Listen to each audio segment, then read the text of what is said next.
Welcome. It's great to have you for yet another day of Bhagavad Gita Sadhana. And we're in a very exciting part of the Bhagavad Gita. We're in chapter 11, where Krishna, representing the real self within all of us, reveals him or her or their or its or oneself in all, and I do mean all, of its glory. And the police and fire department are responding with wonderful noises. It's been quite a morning here. Oliver was very intent on escaping because something went through here quite recently and knocked over some plants. I don't know if you can. Where is it? There it is. That was a plant standing upright. Now it's knocked over. Something fairly sizable went through. And Oliver is all about finding out what it is. This kind of relates to what we'll be talking about today. It's a night of Navaratri, one of the 9 nights, which is a celebration of the divine feminine. And I really like to think of it this time of year as a celebration of Mother Nature in all her glory. And let's chant today's verse. If you have any of the 3 Song of Your Soul books, we're going to be using the translation in there. If you've got the big, fat, embracing Song of Your Soul book, it's going to be on the left side, that translation. And we're going to look at chapter 11, verse 10. And as always, you can listen, you can chant along as well. So this is interesting. It's not Krishna speaking directly to Arjun. It's the narrator of the poem speaking to the blind king, representing our blind ego, who can't really see beyond himself and his own needs. And Samjay represents, the name is complete victory over the senses. So Samjay can see anything from anywhere, hear anything from anywhere as related to this battle, and he can even go forward and backward in time to relate the news of the battle that Krishna and Arjuna are about to start fighting. It's a civil war. So here is Samjay narrating the master of the senses talking to the blind ego. Taking a breath in. With countless mouths and countless eyes and countless wonderful aspects, with countless divine ornaments and countless raised divine weapons.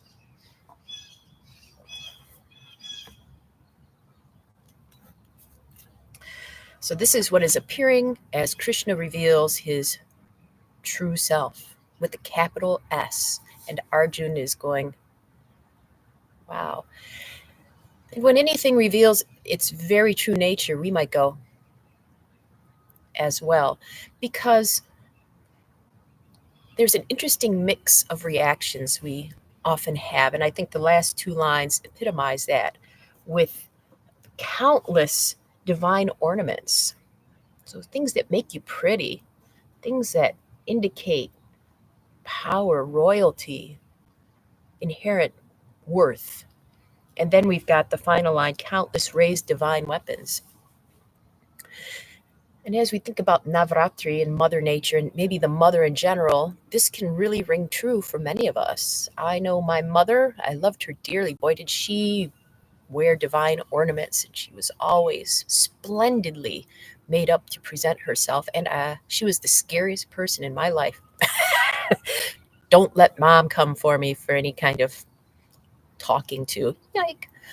And we can see this in Mother Nature as well. And the interesting thing is, each of us can look at an aspect of the self or Mother Nature and have a completely different reaction. So, for example, I live here in the northern part of the United States, and I really like it here. Even though there's snow, I know some people that have moved south because they can't They don't want to deal with the snow and the cold. To them, snow is not so much a divine ornament as a raised weapon. I mean, it can become ice, and driving becomes terrible. And then the power goes out, your heat goes out, and then brr. And also it kills things. Like these marigolds are on their way out. I, on the other hand, love the cold and the snow, and I love that it keeps things that in the South grow really big from growing big at all or from growing at all. And I personally love the change of seasons, the transformation, especially around this time of year as the leaves are starting to turn. So, where I see divine ornaments, others see danger, and where others see divine ornaments, I see danger. Like those cockroaches that could like drive your car for you. I'm sure they're not inherently dangerous, but they scare the beat. They scare me. Anyway, and then even just here, thinking about how our beautiful backyard in the suburbs, and then what the heck went through at such a clip and in such a panic that it knocked over a plant. I'm betting it's that groundhog.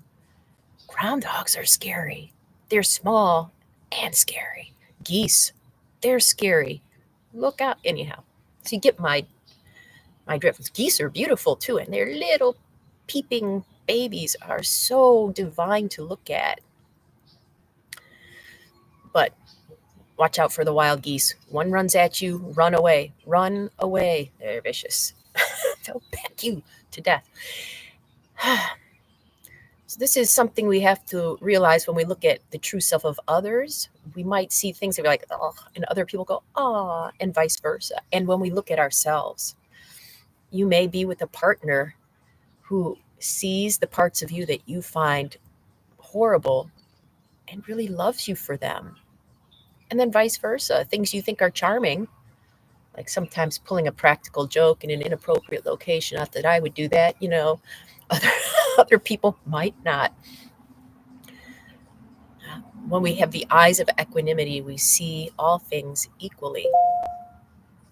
And that's what we're trying to develop in our year-long program. Today's color, by the way, for Navaratri is royal blue for elegance. Can we see, as we're seeing this divine vision, can we see the royal divinity in everything equally today? In a mad groundhog, in a wild goose, in the snow, in the sun, in the rain, in the hurricane? That's a big challenge.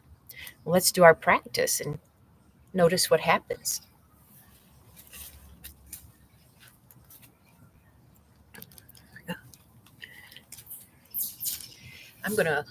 This is where our oven was for yesterday. I'm going to look behind me to make sure no wild groundhogs are getting me.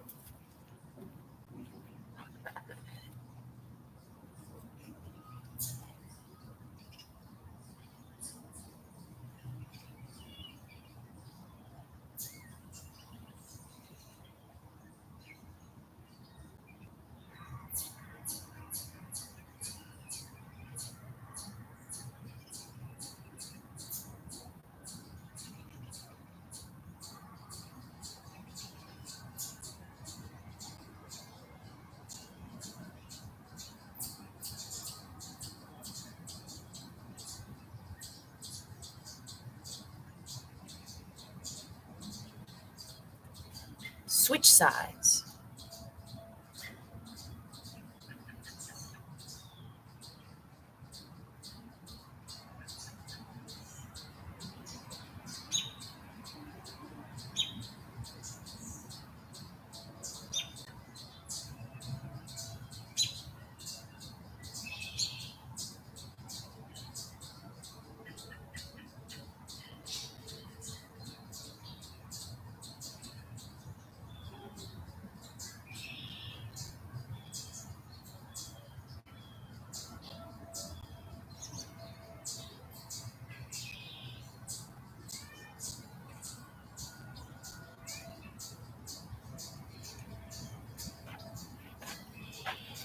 I know.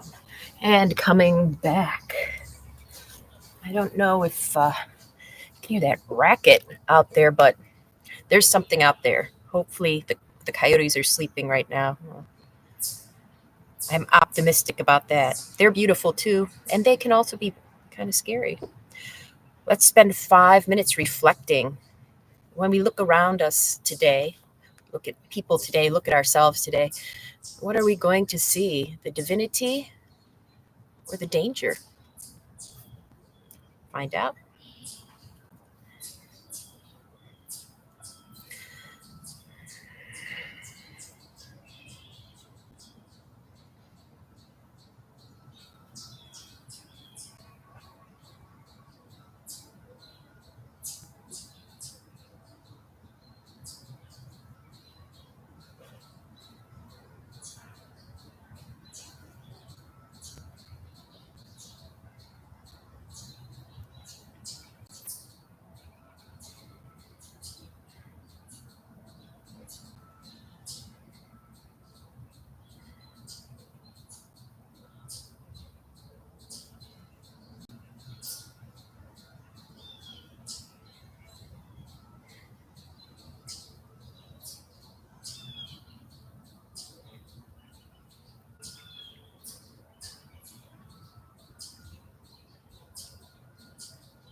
Welcome back.